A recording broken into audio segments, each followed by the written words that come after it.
They were shocked when they found them. Stacks and stacks of them. In the break room of a unionized Starbucks in Denver, Colorado, piled up for all workers to see. A flyer, branded with the Starbucks logo, dense with information, and topped with a massive headline: decertification petitions or elections. Maybe it's mundane sounding, but this wasn't some benign handout or HR memo. It's actually a smoking gun, indicating that Starbucks corporate is going nuclear. And not only that, the company is getting help from the most radioactive name in union busting, a right-wing dark money group called the National Right to Work Foundation. These are major revelations, so let's take a step back to unpack them. Decertification, or when union members vote to end representation, is the ultimate endgame for anti-labor corporations. It is more and more rare, and often unsuccessful, especially when workers just fought so hard to win representation. But for Starbucks, it's the next ploy in an unprecedented and increasingly desperate union busting campaign that has now reached 2 full years of firings, harassment, and rampant lawbreaking. Starbucks Workers United sprung up in August 2021 in a few stores in Buffalo, New York.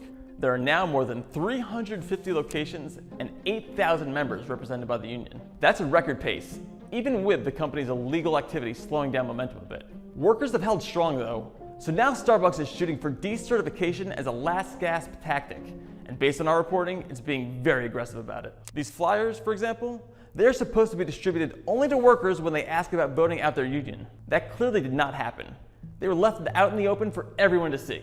And again, the even bigger bombshell here is what it says elsewhere on the flyer. For more information about decertification, Starbucks suggests, workers should contact the National Right to Work Foundation.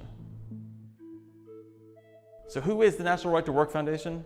It's a dark money group that goes all out to convince workers to abandon their union. Dark money here, by the way, is code for right-wing billionaire and corporate money. Lots of it, from the Kochs and Walton family to Dick Uihlein or Rebecca Mercer. The National Right to Work Foundation staff also includes leading lights of the conservative movement, from the Heritage Foundation, John Birch Society, and ALEC. In total, they generally have about a $10 million annual budget aimed at busting solidarity. The National Right to Work Foundation's involvement started this spring, and that's no coincidence. The NLRB doesn't accept decertification petitions until a full year after the original successful union election is verified. But over and over, the NLRB has found that Starbucks has refused to negotiate in good faith and ordered them to do so. We've been covering it for a while. It's like pulling teeth, trying to get anything from this company right now. The actuality is that we've only had a couple of bargaining sessions with 2 or 3 stores out of the over 230 unionized locations. That was made a year ago, and it hasn't gotten any better. And now, a growing number of stores are watching their 1-year anniversary go by with no contract, which is exactly what the Right to Work Foundation seizes on. That process can go on for maybe 6 months, maybe a year, even longer in this case. That's Mark Mix, the head of the National Right to Work Foundation, speaking with an editor at a small website from New York's Finger Lakes region at the end of May. The video only has about 26 views, and 24 of them are probably from me, making sure that I actually heard him correctly. I know there's real questions about how Starbucks is coming to the table. There's a dispute between the two parties here. The union says we've demanded negotiations. Starbucks says we've demanded negotiations, and yet not many negotiations are taking place at this time. I think there's 62 or 63 contracts that are in process where they're negotiating. Some of them they still haven't set the ground rules for what happens. It's an odd amount of knowledge for someone to have if they're not legally allowed to coordinate with Starbucks, and it matches data released by the company. The National Right to Work Foundation isn't simply an observer. When this video came out, it already had its name on several Starbucks Workers United decertification petitions, like this one from a store in Pittsburgh. Starbucks paved the way by firing or forcing out that store's entire bargaining committee. Earlier this summer, an NLRB judge ordered that the fired leaders be reinstated, but it was while they were gone that the decertification petition happened. There have been 16 decertification petitions total out of 350 plus unionized stores, and most have already been withdrawn or denied by the courts. It's a secretive process, but the talking points are familiar.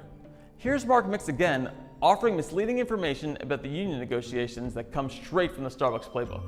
Starbucks has offered raises and paid raises to a lot of baristas over the course of the last 2 years. But if you're in a union negotiation, it's an unfair labor practice charge for Starbucks to pay those employees that have been unionized additional wages. So these baristas are saying, why don't we get a pay raise? Well, the answer is because the union will file a ULP against the employer, Starbucks in this case, if they give them additional money during negotiations. If that sounds familiar, it's probably because it's the exact argument that the company has been making for the past year, despite the fact that the NLRB has repeatedly called it false and ordered Starbucks to give raises to union members.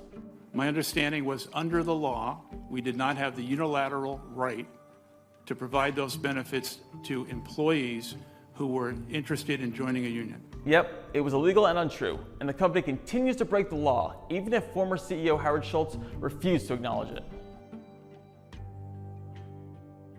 What's key here is that it's another indicator of how Starbucks and the National Right to Work Foundation are very much on the same page. That's not just incidental either.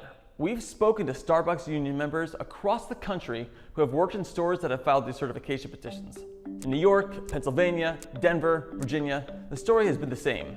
Managers approaching workers, explaining the process, and making an example out of others. Once they're filed, the National Right to Work Foundation puts on a publicity blitz, heralding each one and attracting media attention in local markets. While those petitions subsequently get withdrawn or thrown out, the union continues to add shops, including in typically conservative places like Wyoming. Starbucks workers have already survived the all-out union busting of founder and former CEO Howard Schultz. Now, workers are facing a brigade of anti-union billionaires, whose plan has just been exposed to the world.